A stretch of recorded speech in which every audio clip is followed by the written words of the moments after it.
आमचं कोणाचं होईल आणि कसा होईल. आणि ते लोक सांगतायत की आम्ही आता देशाला न्याय देऊ. 65 वर्ष जे देशाला काही देऊ शकले नाही, ती आता मला असं वाटतं की ती आशेचं रूपांतर सर्व निराशेत झाले आहे. त्या राहुल बाबाकडनं आता कोणाला काही अर्थ नाही. तर राहुल बाबाला हेच कळत नाही की ते काय बोलतं आणि काय सांगतं. त्यांच्या सोबत आता जे महाराष्ट्रात गेलेले आहेत, खरं तर मला एक वाईट वाटतं की जे उद्धव बाळासाहेब ठाकरे हे त्यांच्या सोबत जे आता आहेत आणि आदरणीय शरदचंद्रजी पवार ज्यांना त्यांनी स्वतःच काहीतरी ज्यांना राजा पदवी लावून घेतली आहे.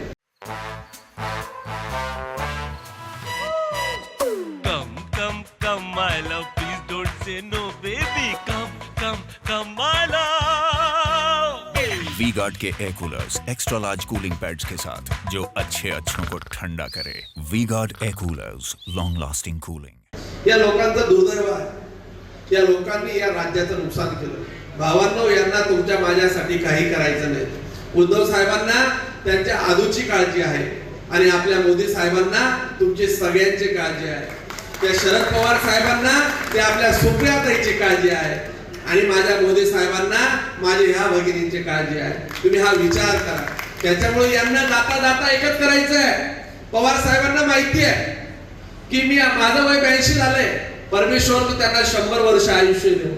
मी तर म्हणतो मोदी साहेबांचं एक दिवस काय आयुष्य असेल ना, त्यांना जास्त मिळावं मोदी साहेबांपेक्षा. यासाठी म्हणतोय की मोदी साहेबांचा कार्यकाळ त्यांनी डोळ्यासगत पाहिला पाहिजे.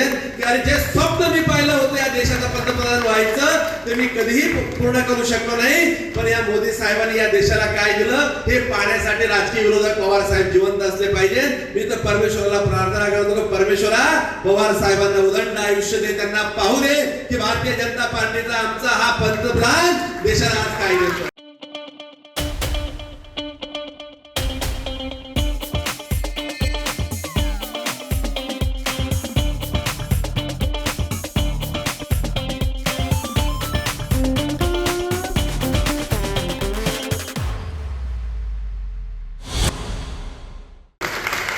आणि आम्ही मोठ्या विचाराची माणसं, आम्ही व्यक्तिप्रेम करणारी माणसं नाही. तुम्ही जे म्हटलात तुमच्या मनातला खरा बुरका तेव्हा लक्षात आला की बाहेरची पवारबाई कोणती आणि घरातली पवारबाई कोणती. हे ज्या दिवशी तुम्ही बोललात तर पुरोगामी विचार तुमच्या मनात तुम्ही ते बोलतात. पोटात काही आणि पोटात काही ही भूमिका तुमची देशाने पाहिजे. तुम्हाला बाहेरची आलेली घरातली सून मुलगी म्हणून आजही मान्य नाही. तुम्ही फक्त हे गोड गवडापणा करणारे साहेब आहेत हे पुऱ्या देशाने पाहिजे. ते असं चालणार नाही. आणि तुम्ही ज्या वेळेस जो भूमिका घेतली होती, दरवेळेस भूमिका बदलवायची, दरवेळेस वेगळं काही करायचं. आणि आता हे महाआघाडीचं सरकार आहे. आमचे सर्व मित्र पक्षाचे इथं सहकारी आहेत, त्यांनाही माहिती आहे आपण सगळ्यांनी एक ठरवलं पाहिजे. आता ही लढाई काही कोणाच्या नावाची नाही आहे.